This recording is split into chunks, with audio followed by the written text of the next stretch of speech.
Shalom semua. Siang ini saya ingin membagikan dua kisah di dalam Alkitab. Kisah pertama diambil dari Matius 8 ayat 10. Bagaimana Yesus heran melihat iman seorang prajurit Romawi di Kapernaum. Dan kisah yang kedua diambil dari Markus yang ke-6 ayat yang ke-6.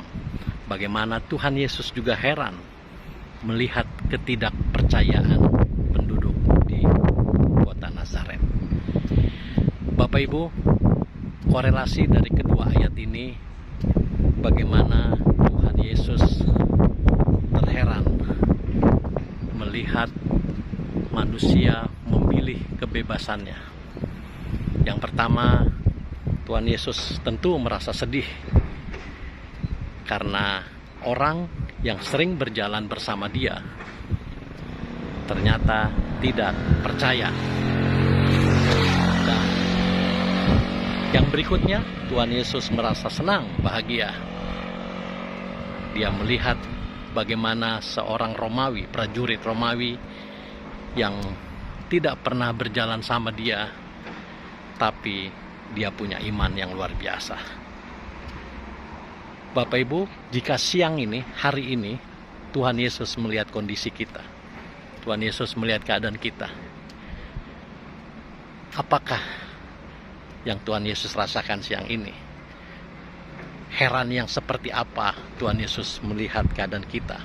Apakah Tuhan Yesus melihat heran seperti seorang prajurit Romawi? Ataukah Tuhan Yesus melihat heran dari ketidakpercayaan di kota Nazaret? Semua ada di dalam pilihan kita.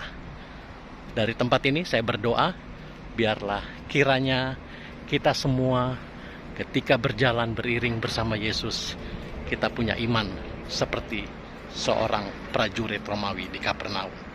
Tuhan Yesus memberkati. Shalom semua.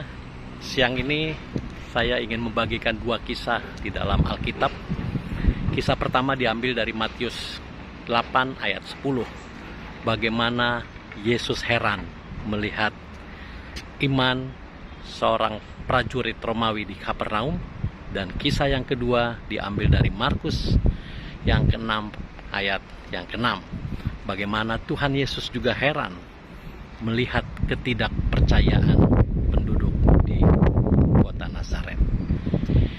Bapak Ibu, korelasi dari kedua ayat ini bagaimana